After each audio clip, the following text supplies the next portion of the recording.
And the big story of the week was Devin Achane of the Miami Dolphins. The rookie running back went from, 5 or 9 total yards in his career to over 200 yards this week for the Dolphins against the Broncos.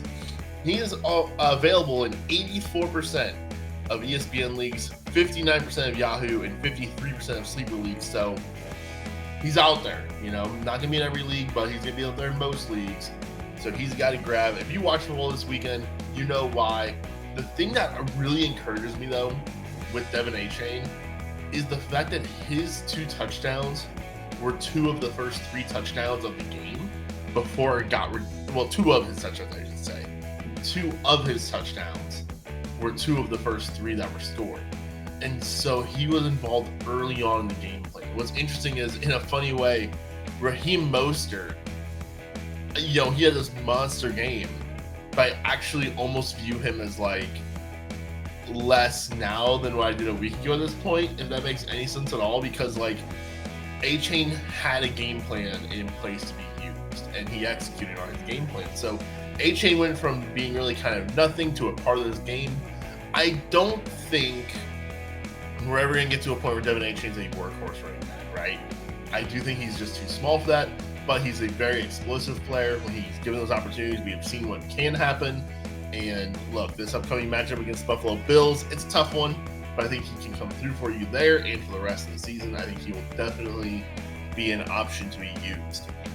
Next up, Zach Moss, just worth checking. He's only available in about 22% of the leagues across ESPN, Yahoo, and Sleeper, but just make sure that he's owned in your leagues for the next couple weeks while Jonathan Taylor is still out. He is the guy in Indy, and a guy getting that much work should be pretty good for your fantasy squad. He had 30 rush attempts against the Ravens. Anyone who gets that kind of work will be great for you. And he is lined up for that kind of work. And when Jonathan Taylor does come back, Zach Moss is still worth holding on to for your bench as kind of a handcuff option now that we have seen what he can do when he is the guy. And speaking of handcuff options, I do have a whole list of those we're going to go through here in just a second. But first, I'm going to say about one guy who's kind of emerging from a handcuff to a co-starter, and that's Roschon Johnson. I've mentioned him a couple times now on the Waiver Wire show, and he's a guy that I think is definitely worth putting on your bench right now. And if you're desperate at running back, I think you might be able to play Roschon Johnson this week, which I know is scary because the Chicago Bears totally stink, but they're playing Denver this week. Roschon Johnson's available in 77% of ESPN leagues, 52% of Yahoo leagues, and 41% of sleeper leagues. He's a guy who's been getting more and more involved in the offense. We keep on hearing this almost every Sunday, I feel like. There's a tweet or two out there of, hey, Bears coaches want to get Roschon Johnson more involved today. They've been working him in. This is a chance to really get more involved in a great matchup with a Denver Broncos defense that we just saw get ran all over the place on by those Miami Dolphins. He did play 45% of the snaps this past week. It's hard to really gauge that, though. With it being a blowout, you don't really know what the coaches were thinking. So 2 rookie running backs there. I've got a couple more rookie running backs to pick up. These ones are kind of just handcuff stashes. These ones are not ones to spend a whole lot of fab on. If you need a player to play anytime soon, I prefer those other running backs. I prefer, a couple of these wide receivers as flex options for right now. But these are definitely guys to have in your back pocket. We've seen running back injuries change the entire landscape already this season. That's not going to slow down. So just some handcuffs to note here. Rico Dowdle for the Dallas Cowboys. He's got the Patriots this week. Tyjae Spears, he played over 50% of the snaps this week for the Tennessee Titans. Derrick Henry is up there in age. He's got a toe problem also. I think Tyjae Spears is the guy. I've been stashing him on a lot of rosters over the last couple of weeks. Kendre Miller made his season debut last week for New Orleans against the Packers.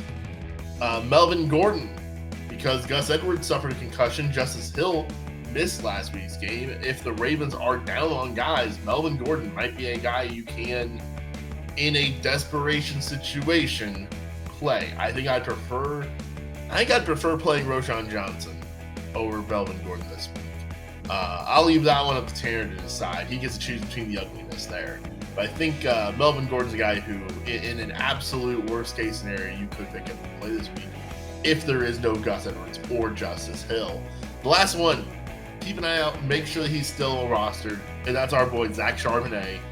He looks good when he gets the ball. He just doesn't get the ball very much yet. And I think the tide is maybe starting to turn towards him a little bit. I've seen some snap count data that shows that he's getting on the field more and more over the last couple of weeks. Walker's coming off the field a little bit more. So that is going to give him more opportunities to do something. And I think that he's a really good running back. And every time I've seen him with the ball in his hands, I thought he's looked really good. And so he's just a guy. Make sure he's on your bench somewhere if he's out there available. Don't drop him if you drafted him. I know he's been irrelevant so far this season, and that's disappointing, especially for me. I was somebody who thought that Charbonnet could have value as a flex option in the first half of the season, and that just has not been the case. But I think he still remains a high-end handcuff option, and that has value, as we've seen